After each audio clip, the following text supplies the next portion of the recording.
Saudara pecinta wayang dimanapun, terima kasih sudah subscribe, like, dan komen pada channel kami Purbasmoro Official. Semoga kebaikan panjenengan semua mendapat hidayah.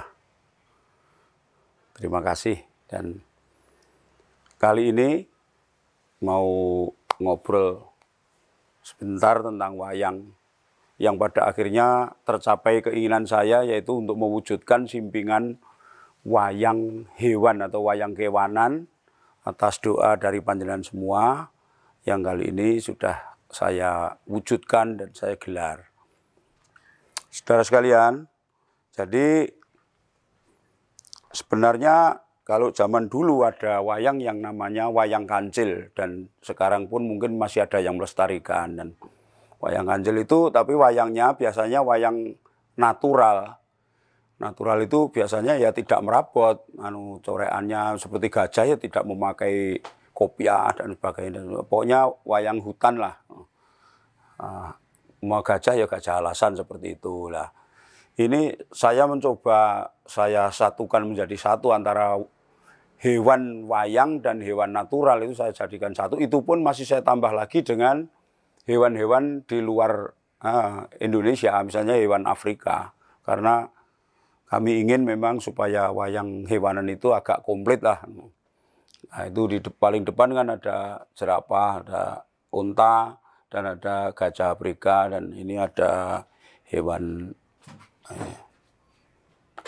Kalimantan ini, bekantan. Itu gajah corean saya itu, lalu gajah Ladenan, gajah Mbah Darman, gajah Mangkubumen, gajah Cawas dan sebagainya, ada kerbau Afrika, ada panda, itu corean saya kalau yang sudah baru-baru ini. Dan juga itu hewan-hewan Afrika ini corean saya. Ya, supaya nanti kalau pada suatu saat kami bisa melakonkan dengan lakon dunia binatang, wayangnya bisa komplit. Dan saya kira dunia hewan pun itu kalau dibangun konflik, permasalahan dan dramatika lakonnya itu juga saya kira menarik.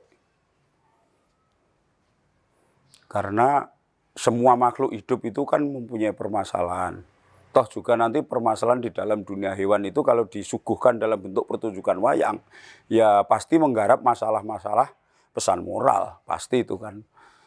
Yang menarik dari sebuah pertunjukan itu kan itu pesan moral dan garapan-garapan nilai-nilai kehidupan itu. Hanya pelakunya kalau dalam dunia hewan itu kan hewan, tapi masalahnya yang digarap itu ya tetap masih masalah-masalah dalam sindiran terhadap kehidupan manusia. Nah, ini ada kambing, ada merkat, ada kalau kataknya itu, kodoknya itu lawasan itu malahan, dan ada kodoknya itu. Dan juga jagonya itu malah STD malahan. STD Sutarjo Trunodipo.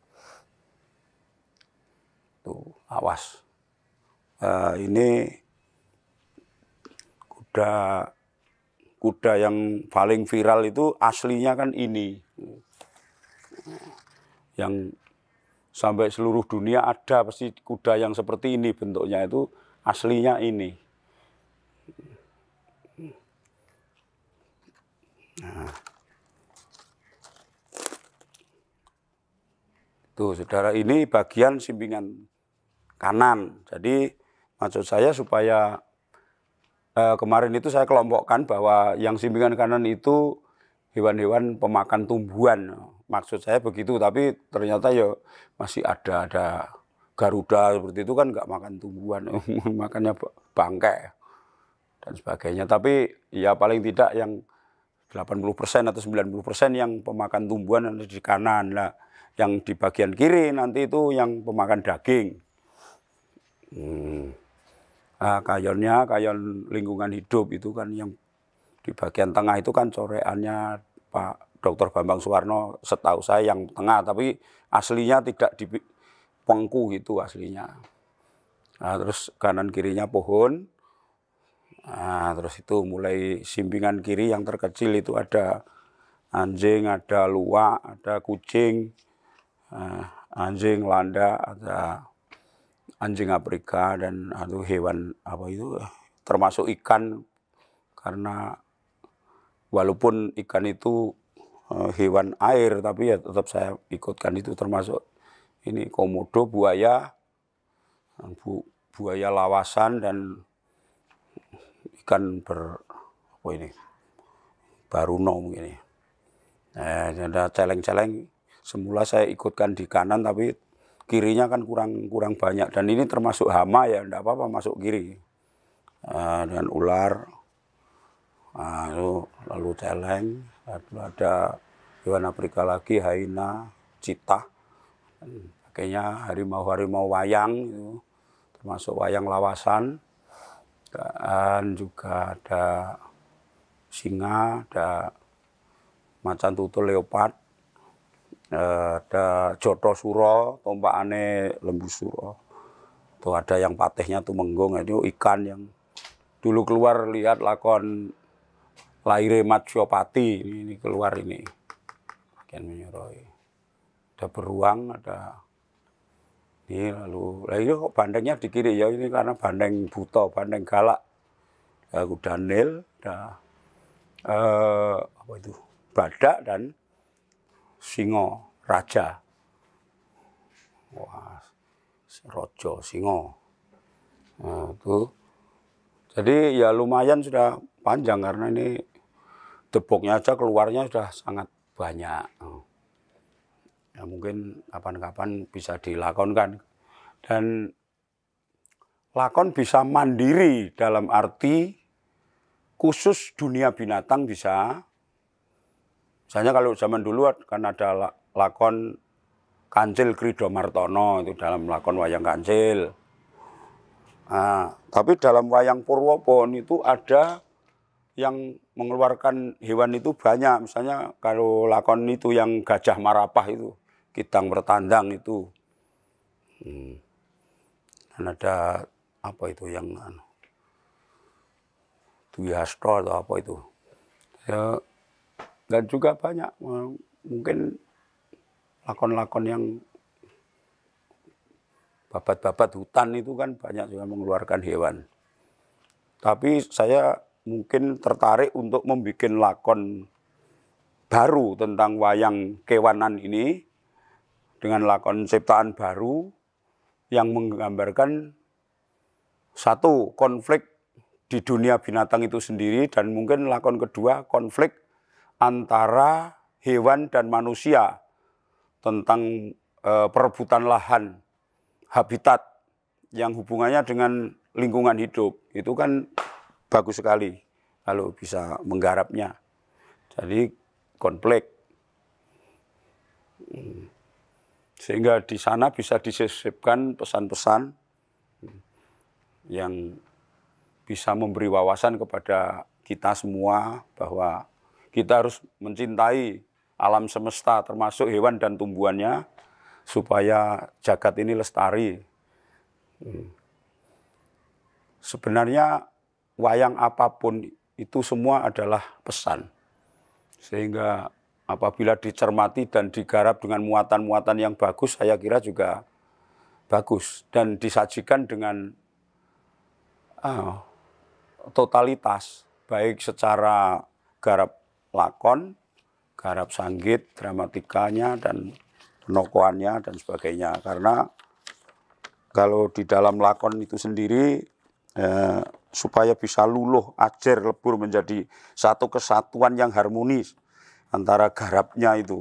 Ya, unsurnya kalau Pakliran kan ada lakon, dialog atau catur, sabet gerak, dan iringan. Nah, terutama di dalam bangunan lakon itu sendiri, menurut teori garap lakon sanggit alur penokohan dan benang merah, itu mewujudkan satu kesatuan yang kental padat dan diharapkan bisa uwos.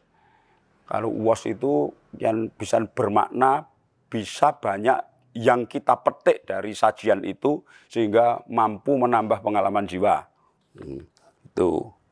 Kalau di dalam dialog-dialognya ya, kalau wayang hewan gimana Pak? Apa ya Dialognya ya bahasa kita, karena itu kan alat komunikasi. Walaupun di dunia nyata itu nggak ada hewan bisa berbicara, tapi kalau ini wujudnya kan sajian, kalau tidak disampaikan dengan bahasa kan tidak bisa. Makanya yang penting dalam dialog itu isian topik pembicaraan itu kempel dan tidak melebar, harus substansial dan tidak ngoyo-woro. Yang penting sebagai tontonan itu komplit. Jadi ada muatan pesannya, tapi juga ada yang menggelikan dan ada yang menggelitik dan juga ada lucunya dan sebagainya dan sebagainya. Iringan pun demikian. Misalnya ini mau ditampilkan dengan iringan yang bernuansa baru, misalnya berkolaborasi antara gamelan dan musik, misalnya dengan anak saya, Mas Kuko, Mas Indung dan sebagainya, itu dengan kolaborasi musik, memakai saksofon, memakai macam-macam alat musik, ya bisa saja. Malah mungkin kalau untuk iringan hewan itu lebih mendukung mungkin. Dan ini tadi dijejer oleh Mas Angga, walaupun dia belum pernah jejer kewan, kenyataannya bisa rapi begini. Dan hewan itu bentuknya kan sebenarnya kan sulit untuk ditata, tapi ternyata bisa dan sangat rapi. Luar biasa. Itulah saudara, sekedar untuk sharing, bukan berarti pamer sama sekali, tidak. Kami itu senangnya juga mencoba-coba dan eksplorasi di semua bidang yang ada di dalam wayang itu sendiri, yang mana wayang itu sendiri betul-betul menjadikan kita semua itu kagum terhadap tinggalan nenek moyang yang sangat luar biasa itu. Dan kita wajib untuk melestarikan.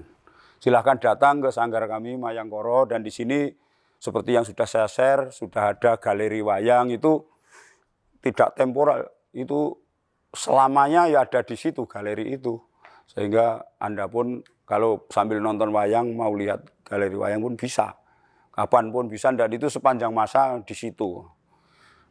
Paling-paling diganti koleksi-koleksinya, paling seperti itu. Ya saudara, itulah yang bisa saya suguhkan dan saya lakukan demi kelestarian wayang dan juga demi masa depan wayang juga. Terima kasih dan monggo kita jaga bersama.